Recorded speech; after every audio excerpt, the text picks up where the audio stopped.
have a tendency to commit crime. It is only certain factors which predispose him or make him, you can say, commit a crime. Because most scholars, they have come to the conclusion that a person is not a born criminal. There are certain factors due to which he becomes a criminal, and so a different approach has to be taken, what we call as a therapeutic approach. View the person as an ill person, and it is often said that you must kill the criminality, not the criminal. And so it is on this basis that a new science further developed, which is a very new science, a 20th century science in fact, what we term as penology. So penology is an understanding of what should be the punishment, what policy should be adopted by a particular nation while deciding what punishment should be included in the criminal law of that land, of that particular nation. So criminal sentencing policy will differ from nation to nation. We are a democracy, so naturally we may have a different criminal sentencing policy, whereas maybe in certain religious states, like you have a few Islamic states also, the sentencing policy may be very harsh. As of now also it may be very severe or very draconian, as it is said. And so naturally punishment is a very important part of sentencing policy.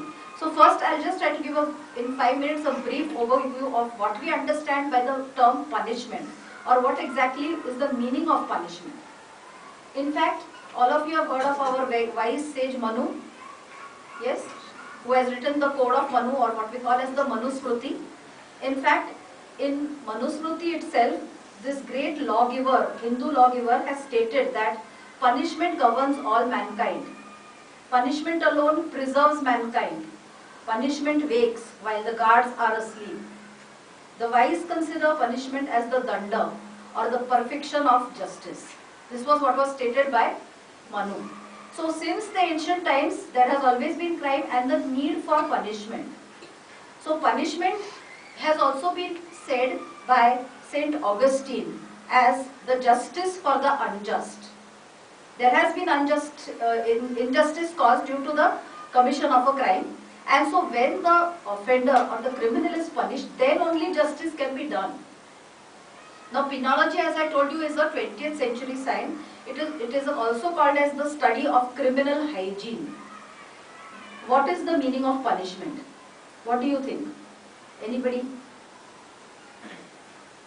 I said I'll be talking to you and asking you some questions, right? Interactive.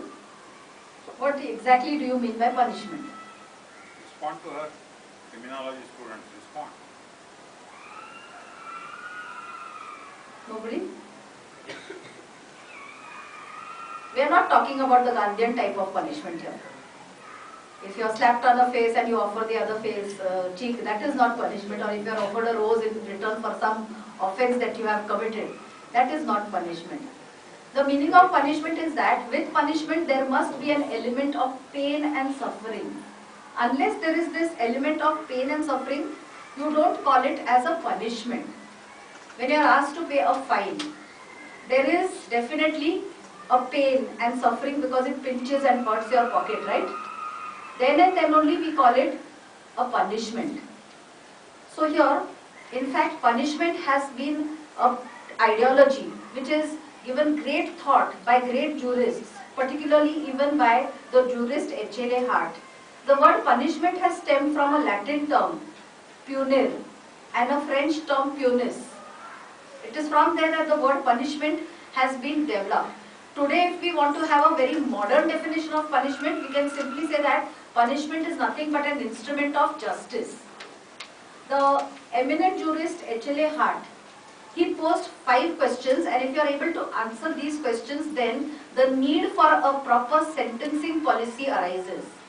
He posed 5 simple questions to the society. That should we punish? If somebody has committed a wrong, should we punish? What do you think? Yes. Yes, definitely. Why the answer comes as yes? If you have an answer, you have to give some reasoning also, right? You were very quick to respond very correctly, yes. But why? Render justice to the people on the aggrieved party. Yes, definitely. Because Basically, when any law is developed, it is developed on the basis of human nature. Human nature has two sides, the good side and the evil side. And so we have goodness or righteousness in most of our acts in day-to-day life. But on the other hand, there is a side of human personality which sometimes takes over. And we call it the evil side, the evil twin of our personality, right?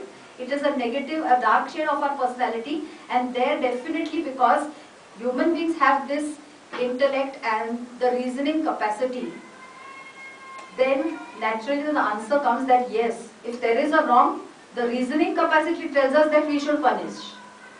So the first answer is to the question, should we punish, is yes. Then secondly, why should we punish? Why? These are not my questions. These are the great jurist Professor H.L.A. Hart's questions.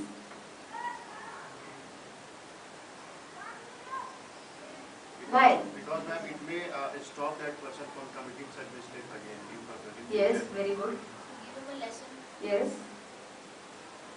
Very good. So, because as I told you in the beginning, why is sentencing policy required? To keep the crime rate low.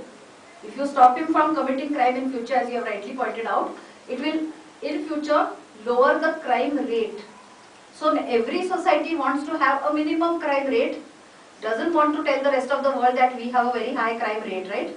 It is a negative portrayal of our country if we are saying that our crime rate is very high. And no country would want those statistics to be out, right? And so, yes, why should we punish? We should punish to keep the, you can say, crime in check, to lower the crime rate. Then the next immediate question, whom should we punish? Should we punish each and every person who commits some wrong? Whom should we punish?